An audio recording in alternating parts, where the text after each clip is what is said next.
যে আমি কে, কেনই বা আমার সৃষ্টি, পৃথিবীতে আমার প্রকৃত কাজ কি। এই খ্রিস্টান পথভ্রষ্ট যাদেরকে আল্লাহ তাআলা বলেছেন, সে একশো মনীষীর জীবনী যেটা লিখতে গিয়ে প্রথম স্থান দিচ্ছে কাকে? মুহাম্মদুর রাসূলুল্লাহ সাল্লাল্লাহু আলাইহি ওয়াসাল্লামকে। আপনার আমার জন্য এটা দুর্ভোগ যে আপনার আমার আইডল, আপনার আমার উত্তম আদর্শ যদি মুহাম্মদ সাল্লাল্লাহু আলাইহি ওয়াসাল্লাম না হয়, তাহলে কোন মানুষটা পৃথিবীতে আছে যে কলঙ্ক মুক্ত? কাকে আপনি আদর্শ বানাচ্ছেন? এটা ভাবতে হবে। পৃথিবীতে আল্লাহ সুবহানাহু ওয়া তাআলার অনেক মাখলুকাত রয়েছে, অনেক সৃষ্টির মধ্যে তিনি আমাদেরকে সম্মানিত করেছেন। স্বয়ং তিনি পবিত্র কোরআনের মধ্যে এই কথা তুলে ধরেছেন, ওয়ালাকাদ কাররামনা বানি আদম ওয়া হামালনাহুম ফিল বাররি ওয়াল বাহর ওয়া রাযাকনাহুম মিনাত তাইয়্যিবাত ওয়া ফাদ্দালনাহুম আলা কাসীরিন মিম্মান খালাকনা তাফদীলা। আল্লাহ তাআলা আমাদেরকে বনু আদমকে সম্মানিত করেছেন, এটা আমাদেরকে মাথায় রাখতে হবে। তার শুকরিয়ার জন্য এটা কি আমাদের জন্য যথেষ্ট নয়? পৃথিবীতে আরো সৃষ্টি কিনা রয়েছে, তো আমরা সম্মানীয়। সেই সম্মান যিনি দিয়েছেন আমাদের সৃষ্টিকর্তা, আমাদের রব আল্লাহ সুবহানাহু ওয়া তাআলা, তার বড়ত্ব, তার শুকরিয়া জানানোর জন্য আমরা প্রত্যেকেই বলি আরেকবার আলহামদুলিল্লাহ। অতঃপর দরুদ ও সালাম বর্ষিত হোক সাইয়্যিদুল মুরসালিন ওয়া খাতামুন নাবিয়্যিন নবী মুহাম্মদুর রাসূলুল্লাহ সাল্লাল্লাহু তাআলা আলাইহি ওয়াসাল্লামের উপর, যিনি আমাদের জন্য এক বাক্যে বলা যায় উসওয়াতুন হাসানাহ, উত্তম আদর্শ। পৃথিবীতে আমরা এক একটা মানুষ এক একজনকে নিজের আদর্শ বানিয়ে নিই, আর মুহাম্মদ সাল্লাল্লাহু আলাইহি ওয়াসাল্লামের জায়গা আসলে আমরা জান দিতে প্রস্তুত থাকি, কিন্তু আদর্শ গ্রহণ করি না। ভুল ত্রুটির মধ্যে থাকবে না মানুষ, সেটাও তিনি বলে যেতে পারতেন, কিন্তু তিনি বলেছেন যে মানুষ ভুল করবে। উত্তম হচ্ছে আপনার আমার মধ্যে ভুল আছে, বুঝতে পারলাম এই জিনিসটা আমার ভুল, আলহামদুলিল্লাহ ফিরে আসলাম, এটাই হচ্ছে উত্তম। তো সেই মানুষটা যার আদর্শে কোনো কলঙ্কের দাগ নেই, যার আদর্শ সম্পর্কে একজন ইসলামের শত্রু এবং প্রত্যহত আল্লাহ সুবহানাহু ওয়া তাআলা যাদের থেকে পানাহ চাইতে বলেছেন, সূরা ফাতিহায় আমরা প্রত্যেক রাকাতে পড়ছি গায়রিল মাগদুবি আলাইহিম ওয়ালাদ-দাল্লিন।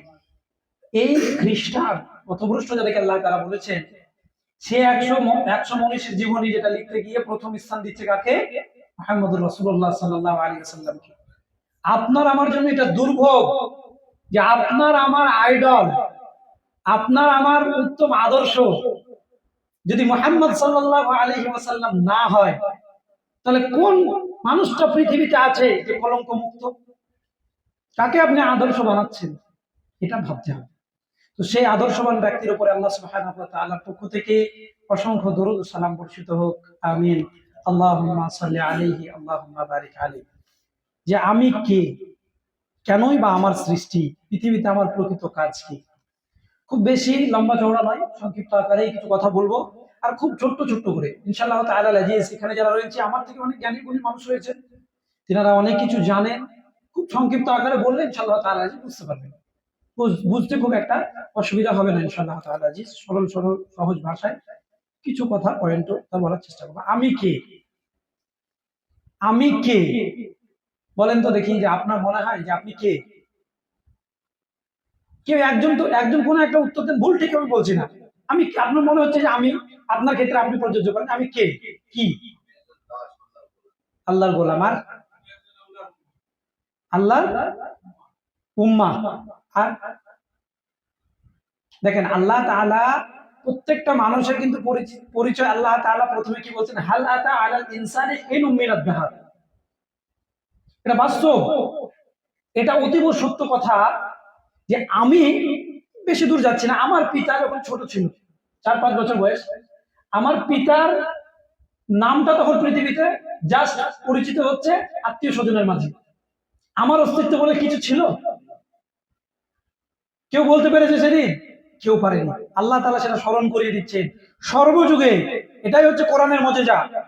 সেই যুগ থেকে নিয়ে মুহাম্মদ রাসূলুল্লাহ সাল্লাল্লাহু আলাইহি ওয়াসাল্লাম থেকে নিয়ে কিয়ামত পর্যন্ত এই আয়াতটা যখনই মানুষ তিলাওয়াত করবে তখনই তাকে কথা স্মরণ করতে হবে যে হাল আতা আলাল ইনসান হিনুম মিনাদ দাহর লাম ইয়াকুন শাইউন মাযকুর। মানুষকে স্মরণ করে না সেই সময়ের কথা যখন তার অস্তিত্ব বলে পৃথিবীতে কিছু ছিল না। তাহলে আমি কি? আমার তো কোনো অস্তিত্ব ছিল না পৃথিবীতে। কারো ঘরে জন্মগ্রহণ করেছি, তারপর একটা নাম পেয়েছি। তার আগে আরো ক্লিয়ার করে বলা যায় আমি কে? তা আমি আল্লাহ সুবহানাহু ওয়া তাআলার আদেশ। রাসূলুল্লাহ সাল্লাল্লাহু আলাইহি ওয়াসাল্লামকে যেটা জিজ্ঞেস করা যে আমি আমার অস্তিত্বটা কি? এক্ষুনি মারা গেলে বলবে কি লাশ? কিছুদিন পরে নামটা মিটিয়ে যেতে পারে যদি ঐতিহাসিক কোনো কাজ না করে থাকি, তাহলে মনে রাখবে না। এটা স্বাভাবিক কথা, সবাই আমরা জানি। আল্লাহ তাআলার রাসূল সাল্লাল্লাহু আলাইহি ওয়াসাল্লামকে যখন জিজ্ঞাসা করা হলো, আল্লাহ তাআলা বলেছেন ইয়াসআলুনাকা আনির রূহ কুলির রূহ মিন আমরি রাব্বি। তোমাকে যদি জিজ্ঞাসা করা হয় রূহ সম্পর্কে, আত্মা সম্পর্কে, তাহলে আল্লাহ সাল্লাল্লাহু আলাইহি ওয়াসাল্লাম বলেছেন যে তুমি বলো কুলির রূহ মিন আমরি রাব্বি। তাহলে আল্লাহ সুবহানাহু ওয়া তাআলা এটা হচ্ছে কি একটা অর্ডার। আর আল্লাহ তাআলা আবার সেই কথাটা স্মরণ করছেন যে এমন একটা যুগ ছিল মানুষকে সেটা লক্ষ্য করে না, যখন তার কোনো অস্তিত্ব বলে কিছু ছিল না। ইন্না খালাকনাল ইনসানা মিন নুতফা আমশাজিন নাবতালিহি ফাজআলনাহু সামিআন বাসীরা। আল্লাহ তাআলা বলেন যে আমি তাকে সামান্য তুচ্ছ এক ফোঁটা পানি থেকে সৃষ্টি করেছি, যেটা মানুষের প্রকৃতি তুচ্ছ ভাবে। এত তুচ্ছ পানি থেকে আল্লাহ তাআলা সৃষ্টি করেছেন। অনেকে মানে বলতে কি বলছেন নাপাক পানি, নাপাকের কথা কোথাও আছে? মিম্মা ইম্মাহিন, দ্রুত গতিতে যেটা নির্গত হয়। নুকফা বলা হচ্ছে তুচ্ছ, কোথাও আল্লাহ তাআলা বলেননি যে এটা নাপাক। আমরা নাপাক বলবো না, তুচ্ছ। তাহলে তুচ্ছ পানি থেকে আল্লাহ তাআলা অস্তিত্ব দান করেছে, সেই আল্লাহকে ভুলে গেলাম। একবার ভাবেন নিজেকে নিয়ে যে আমার কি ছিল, আমার অস্তিত্বটা কোথায় ছিল, কে দিল আমাকে অস্তিত্ব? পৃথিবীতে এত সুন্দর দুইখানা চোখ, হাত পা মানে সবল অবস্থায় চলাফেরা করার ক্ষমতাটা কে দিল? মিন নুতফাতিন আমশাজিন নাবতালি ফাজআলনাহু সামিআন বাসীরা। এরপর আল্লাহ তাআলা বলছে যে এবার পরীক্ষার জন্য তাকে দেওয়া হলো কি ইন্না হাদাইনাহু সাবিলা ইম্মা শাকিরা ওয়া ইম্মা কাফুরা। দুটি রাস্তা আল্লাহ তাআলা দিয়েছে।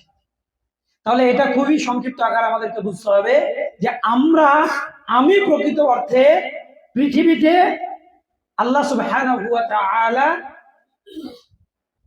পাঠানো একজন বান্দা। আল্লাহ তাআলার অর্ডার, সেই অর্ডারে আমার ভিতরে প্রাণটা রয়েছে, আল্লাহ তাআলার অর্ডারে আবার বেরিয়ে যাবে, সেটা নির্ধারিত রয়েছে। এই সফর থেকে আমরা সবাই নিরাপদে নিজের গন্তব্যস্থলে পৌঁছতে পারবো কিনা সেটাও আমরা কেউ কনফার্ম নই। এটা হচ্ছে আমাদের জীবনের অস্তিত্ব।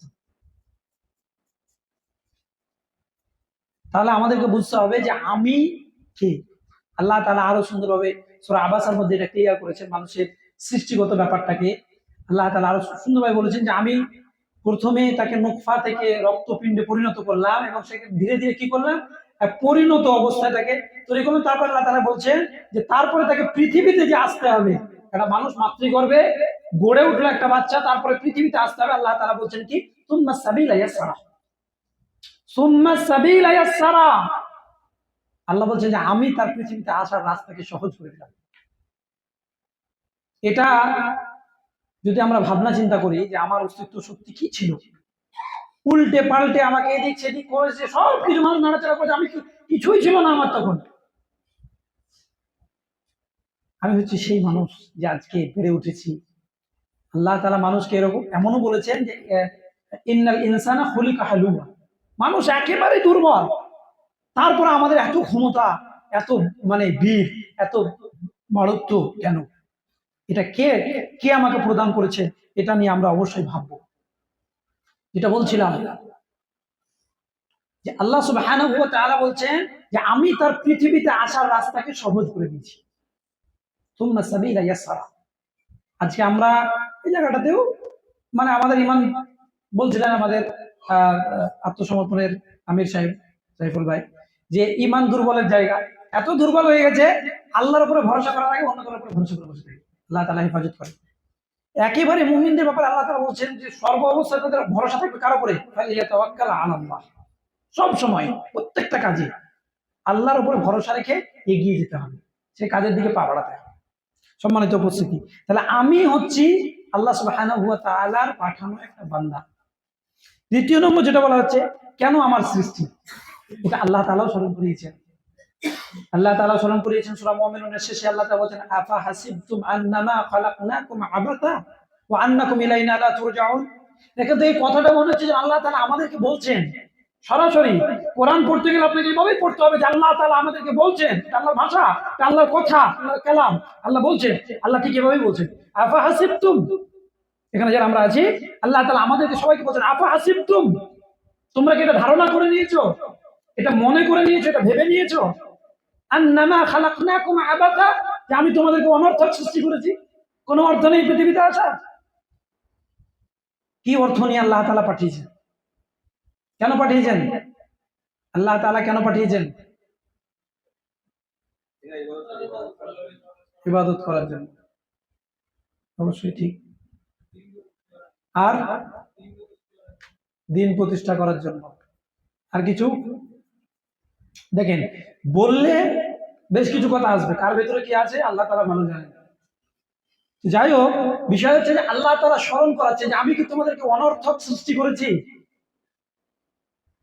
তারপরে দেখেন, পবিত্র কোরআনে আল্লাহ তাআলা কিন্তু বলেছেন, আফালা ইয়াতাদাব্বারুনাল কুরআন আম আলা কুলুবিন আকফালুহা।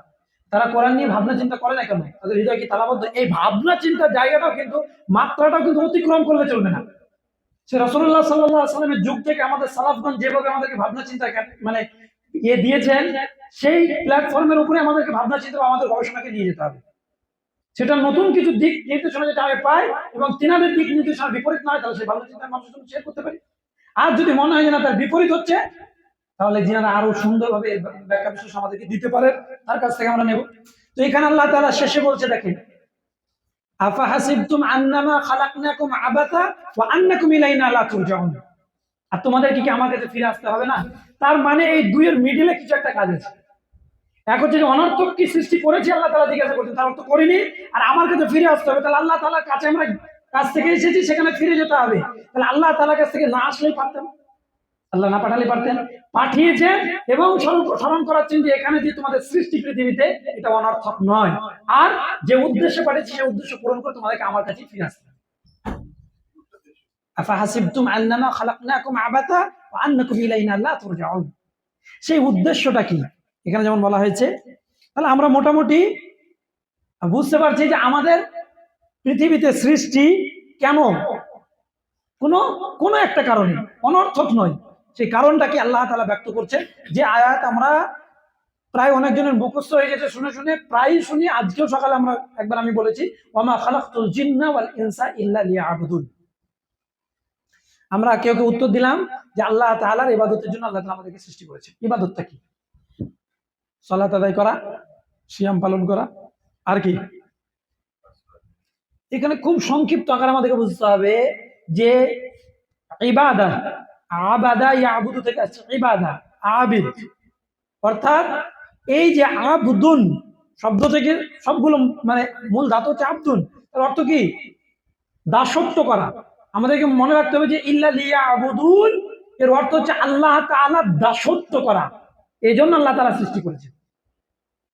তাহলে সৃষ্টির উদ্দেশ্য আমরা বুঝতে পারছি যে আমাদের আল্লাহ সুবহানাহু ওয়া তাআলার কি করা? দাসত্ব করা। মালিক তার দাসকে যে অর্ডার করছে, সে অর্ডারের বিপরীত চলাটার নাম কি দাসত্ব করা? আল্লাহ তাআলা আমাদেরকে বলছেন, কোন একটা কাজের নির্দেশ দিয়ে, সাধারণ ভাষায় ধরে নেন, আল্লাহ তাআলা বলছেন যে তা'মুরুনা বিল মা'রুফ ওয়া তানহাউনা আনিল মুনকার, তোমরা ভালো কাজে মানুষকে আদেশ করবে আর মন্দ কাজ থেকে মানুষকে নিষেধ করবে।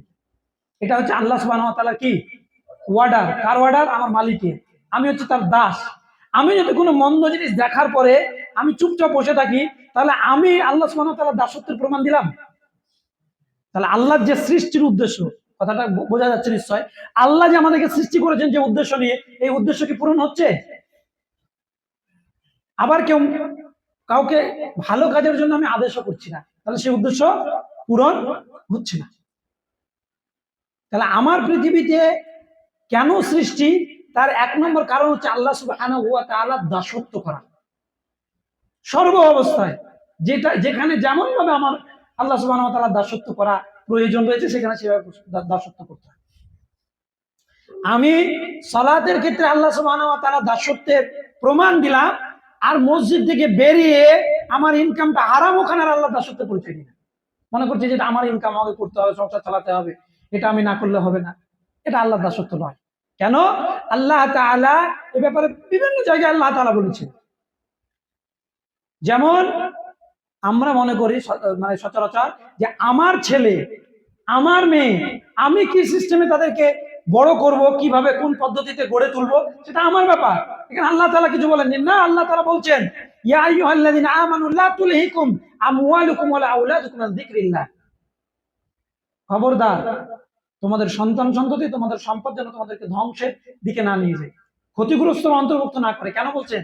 তাহলে আমার সন্তান এবং সন্ততি এবং সম্পদ কি সিস্টেমে বন্টন হবে, কিভাবে তাদেরকে মানে গড়ে তুলতে হবে, এই পুরো পদ্ধতিটা আল্লাহ তাআলা এবং তার রাসূল সাল্লাল্লাহু আলাইহি সাল্লাম দিয়েছে। আজকে সন্তান 15-20 বছর বয়স, মাধ্যমিক উচ্চ মাধ্যমিক পরীক্ষা দেবে, এই জন্য পিতা মাতা রাত্রি জেগে পড়েছে, ফজরের নামাজ পড়তে ডাকে না। কার দাসত্বের প্রমাণ এটা দেওয়া হচ্ছে? ইল্লা লিয়াবুদুন। এটা কি আমরা রক্ষা করতে পারছি? ভালো করে ভেবে দেখতে হবে। ওটা তো আমার সন্তান।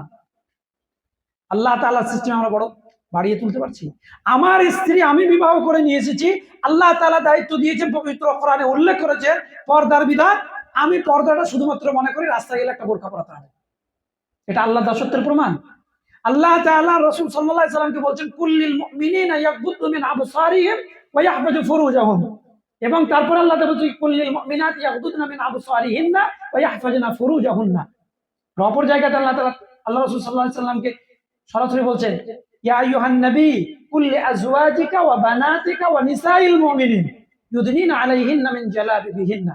এই যে কথাগুলো আল্লাহ তাআলা বলেছেন, যে এই ওয়ার্ডার আল্লাহ তাআলা দিয়েছেন, এই ওয়ার্ডারটা যদি আমি পূর্ণ না করি, তাহলে কি আমি দাসত্বের প্রমাণ দিচ্ছি? আল্লাহ তাআলা কিন্তু পৃথিবীতে আমার কিন্তু আগমন আল্লাহ তাআলার দাসত্ব, এটা প্রমাণ, আল্লাহ তাআলার আমি দাস প্রমাণ দেওয়ার জন্য।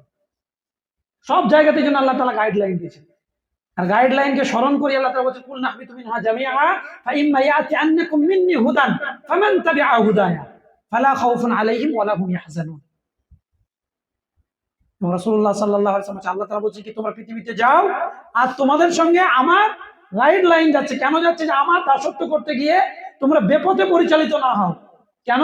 আমাদেরকে বেপথে পরিচালিত করার জন্য, আল্লাহর দাসত্ব থেকে মুখ ঘুরিয়ে দেওয়ার জন্য শয়তান সর্বসময়ের জন্য, সব সময়ের জন্য প্রচেষ্টা চালিয়ে যাচ্ছে, প্রত্যেকটা মুহূর্তে।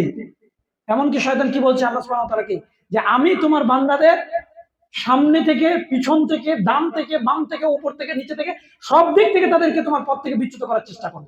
আল্লাহ তাআলা তাকে পাওয়ার দেওয়ার পর একটা কথা বলেছিলেন, ইল্লা ইবাদাল্লাহিল মুখলাসিন।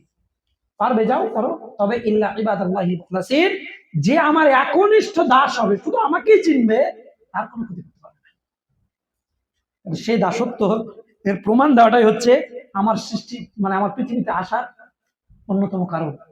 আরো অনেকগুলো কারণ রয়েছে, আল্লাহ তাআলা সেগুলো বর্ণনা করেছেন, সেগুলো আল্লাহ তাআলার কথা।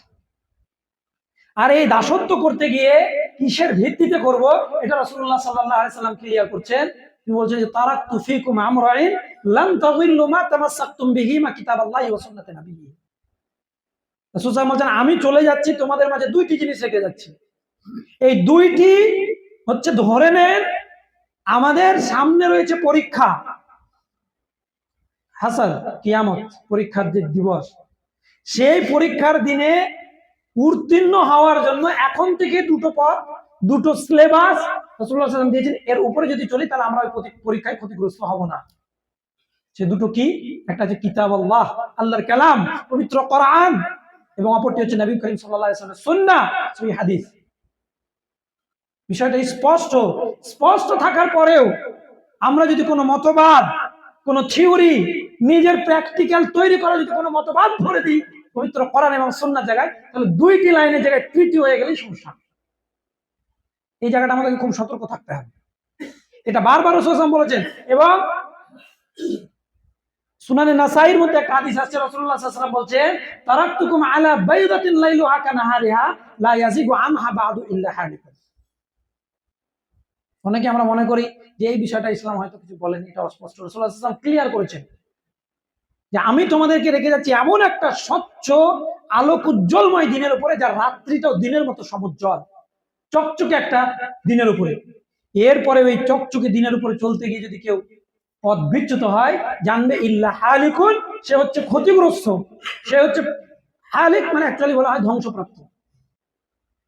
তাহলে এবার চিন্তা করেন যে সেই সিলেবাস রাসূলুল্লাহ সাল্লাল্লাহু আলাইহি ওয়াসাল্লাম আল্লাহ সুবহানাহু ওয়া তাআলা দিয়েছেন। আল্লাহ বলছেন আতিউল্লাহ ওয়া আতিউর রাসূল, একই বাক্য। তাহলে দেওয়ার পরেও আমরা যদি আল্লাহ সুবহানাহু ওয়া তাআলার সঠিক দাসত্বের প্রমাণ দিয়ে যেতে না পারি, তাহলে আমার এই সৃষ্টি, আমার সৃষ্টি হওয়াটা, পৃথিবীতে আগমন হওয়াটা, এটা ব্যর্থ, এটা সার্থক নয়। যত বড় কোটিপতি আমি, শিল্পপতি হই না কেন, অবশ্যই এটা ব্যর্থ। আর এটা মুসলিম, এই জন্য বলছি যে আমরা মুসলিম। আমার সৃষ্টি সম্পর্কে, পৃথিবীতে আগমন সম্পর্কে আমি বুঝলাম না, আমার কাছে পবিত্র কোরআন রয়েছে, আমার কাছে হাদিস রয়েছে, পবিত্র কোরআন এবং সুন্নাহ যথাযোগ্য আলেমরা আমার বাড়ির পাশে রয়েছে, তারপরেও আমি আমার সৃষ্টি মানে পৃথিবীতে আগমনের উদ্দেশ্য বুঝলাম না, তাহলে এই জীবন আমার কি, কিসের জন্য?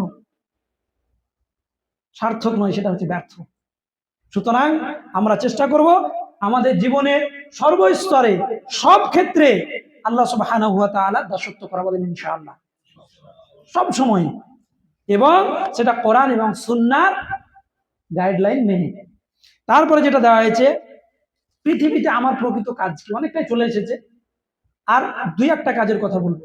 আল্লাহ তাআলা আমাদেরকে বিশেষ করে বলছেন কুনতুম খায়রা উম্মাহ উখরিজাত লিন-নাস তা'মুরুনা বিল মা'রুফ ওয়া তানহাউনা আনিল মুনকার, তোমরা হলো সর্বশ্রেষ্ঠ জাতি। দেখেন এখানে কিন্তু এমন না, আল্লাহ তাআলা যেমন বলেছেন যে সালাতের ব্যাপারে আল্লাহ তাআলা বলতে গিয়ে সূরা মুমিনুনের কয়েকটি আয়াত বলার পরে আল্লাহ তাআলা বলছেন কি, ওয়াল্লাযীনা হুম আলা সালাওয়াতিহিম ইউহাফিজুন উলাইকা হুমুল ওয়ারিসুন, সালাতগুলো সংরক্ষণ করলে তারা জান্নাতে যাবে। আল্লাহ তাআলা বলেছেন, এখানে কোনো দ্বিমত নেই, করছিও না। আবার সালাত না আদায় করলে সে জাহান্নামে যাবে, কথা আল্লাহ তাআলা বলেছেন। কিন্তু তারপরে এই জায়গাটাকে আপনাকে ভাবতে হবে যে আল্লাহ তাআলা এই জায়গাটাই এত গুরুত্বপূর্ণ কথা কেন বললেন, কুনতুম খায়রা উম্মাহ, যে তোমরা সর্বশ্রেষ্ঠ জাতি, তার জন্য কাজ বেঁধে দিয়েছেন। আপনি যদি মনে করেন যে আমি জান্নাত যাওয়ার জন্য নামাজ শুধু পড়বো, এটুকু আমার জন্য যথেষ্ট, আপনি খায়রা উম্মাহ নন। কুনতুম খায়রা উম্মাতিন উখরিজাত লিন-নাস, তোমাদের আগমন হচ্ছে মানব কল্যাণের জন্য। কি করে ওই মানুষটা শিরকের মতো ভয়াবহ পাপ থেকে তাওহীদের পথে ফিরে এসে জাহান্নাম থেকে জান্নাতের পথে চলবে, এর জন্য তাকে সবসময় গাইডলাইন করা। এটা আল্লাহ তাআলা বলেছেন, ও হচ্ছে এই উম্মাহ হচ্ছে খায়র, উত্তম। কুনতুম খায়রা উম্মাহ উখরিজাত লিন-নাস তা'মুরুনা বিল মা'রুফ, সৎ কাজের আদেশ দেওয়া, তাওহীদের দিকে মানুষকে ডাকা, সুন্নাতের দিকে ডাকা, শিরক থেকে বাঁচানো, বেদাত থেকে মানুষকে পরিত্রাণ দান করা, বাঁচানো, এর জন্য দিন রাত প্রচেষ্টা চালিয়ে যেতে হবে। আর এই প্রচেষ্টায় আপনাকে সাহায্য কেউ করুক বা না করুক, আল্লাহ তাআলা বলেছেন ইন তানসুরুল্লাহ ইয়ানসুরুকুম ওয়া ইউসাব্বিত আকদামাকুম। এটা আল্লাহ তাআলা একটা কাজ বেঁধে দিয়েছে। আজকে আমরা কেউ পারছি না, ধরে নেন উম্মার কাছে পৌঁছতে পারছি না, আমি আমার সন্তানকে তো পারবো, আমি আমার স্ত্রীকে তো পারবো একটা দাওয়াত দিতে। আমরা সেই জায়গাটাতেও কেন ঢিলামো করছি, এটা আমার ব্রেনে আসছে না। যদি এটা হয়, তাহলে আমার কাজ থেকে আমি অনেকটাই দূরে রয়েছি, অনেকটাই গাফিল হয়ে রয়েছি। এই গাফিল থেকে আমাদেরকে ফিরে আসতে হবে, কারণ এই গাফিল, এটা হচ্ছে মানুষের জন্য একটা অভিশাপ। কোনো অবস্থাতে গাফিল কোনো কাজের জন্য ঢিলামো করা চলবে না। এমনকি দেখেন রাসূলুল্লাহ সাল্লাল্লাহু আলাইহি সাল্লামকে আল্লাহ তাআলা বলেছেন ফাইদা ফারাগতা ফানসাব ওয়া ইলা রাব্বিকা ফারগাব, যখন তুমি অবসর সময় পাবে, সেই সময়টাকে আল্লাহ সুবহানাহু ওয়া তাআলা ইবাদতে কাজে লাগাও। আর আমাদের অনর্থক সময় ব্যয় হয়ে যায়, আমরা ভাবি না। আজকে এই বিকেল বেলায় নদীর পানি দেখছিলাম, অনেকজন ছিলাম, পানি অনেকজন অনেক রকম ভাবনা চিন্তা সেখানে আমরা করেছি। পানি দেখতে গিয়ে ভাবলাম যে পৃথিবীতে আল্লাহ সুবহানাহু ওয়া তাআলা শুধুমাত্র একটা জিনিস পাঠিয়েছেন, পানি, তার ধরন কত প্রকারের, শুধুমাত্র আল্লাহ তাআলার এই একটা জিনিস। এইরকম নিখুঁত আপনি কোনো একটা বিষয় নিয়ে ভাবেন, কোনো একটা, তাহলে আপনি বুঝতে পারবেন যে আমার পৃথিবীতে আগমন কেন, সেই রবকে চেনার জন্য, আল্লাহ সুবহানাহু ওয়া তাআলাকে চেনার জন্য। আমাদের একজন সম্মানিত শায়েখ, তেনার কবিতা দু লাইন না বললে নয়, খুব বারবার মনে পড়ছে, আল্লাহ সুবহানাহু ওয়া তাআলাকে চেনার জন্য তিনি বলছেন, কবিতাটা বলেছেন এবং তেনার মুখ থেকে শুনে কিছুটা মুখস্থ করা, যে শুকনো পাতায় কার মরমের মর্মর ধ্বনি বাজে, লজ্জাবতীর সংকোচ থাকে হৃদয়ের কোন ভাজে, আকাশের কাছে নাকি নদীর কাছে কাঞ্চিল বেশি ঋণী, ঋণের কিস্তি কে করেছে ওসুল, আমি তো তাকেও চিনি। সবুজের কাছে এক মুঠো নীল, সবুজের দামে এক মুঠো নীল কার কাছে যাই কেনা, সব জানা হলো, সব চেনা হলো, বাকি রয়ে গেল রবকে চেনার দেনা। পৃথিবীতে যে আল্লাহকে যদি চিনতে না পারি তাহলে সব ব্যর্থ, কোনোটাই সফলতার জায়গায় আমরা পৌঁছতে পারবো না। যাই হোক, আল্লাহ তাআলা আমাদের এই পৃথিবীতে আগমন, আমি কে, কেন আমাকে সৃষ্টি করেছেন, আমার কাজ কি, এগুলো যে বললাম, আল্লাহ তাআলা যেন আমাকে আমল করার এবং আমাদেরকে বুঝে সেই অনুযায়ী সেই পাথেয় গ্রহণ করে পবিত্র কোরআন এবং সুন্নাহ নিরিখে আমাদেরকে পৃথিবীতে আমাদের জীবন যাপন করার এবং পরলৌকিক পাথেয় সংগ্রহ করার আল্লাহ রাব্বুল আলামিন তৌফিক দান করেন। বলেন আল্লাহুম্মা আমিন। একটি হাদিস পড়েছিলাম, হাদিসের জাস্ট শুধুমাত্র অনুবাদ। আবু হুরায়রা রাদিয়াল্লাহু তাআলা আনহু তিনি হাদিসটি বর্ণনা করছেন যে রাসূলুল্লাহ সাল্লাল্লাহু আলাইহি সাল্লাম বলেছেন যে মিন হুসনিল ইসলামি মারইন তারকুহু মা লা ইয়ানি। ইসলামের অনেক সৌন্দর্যের মধ্যে একটা সৌন্দর্য হচ্ছে এটাই যে যে বিষয়টা মানুষের জন্য কল্যাণকর নয় সেটাকে পরিত্যাগ করা, এটা ইসলামের। এবং আপনি দেখেন আজকে থেকে শুরু করবেন, চেষ্টা করবেন যে যেটা আপনার জন্য দুনিয়া এবং আখিরাতে কল্যাণকর নয় সেই বিষয়টাকে এড়িয়ে চলা, দেখবেন অনেকটাই আমরা সফলতার দিকে এগিয়ে যাচ্ছি। আল্লাহ তাআলা যেন আমাদের কৃষি বিষয়গুলো আমল করার তৌফিক দান করেন। আল্লাহুম্মা আমিন। আকুলু কওলি হাযা আস্তাগফিরুল্লাহ লি ওয়া লাকুম ওয়া লিসাইরিল মুসলিমিন ফাস্তাগফিরু ইন্নাহু হুয়াল গফুরুর রহিম। আসসালামু আলাইকুম ওয়া রাহমাতুল্লাহি ওয়া বারাকাতুহু।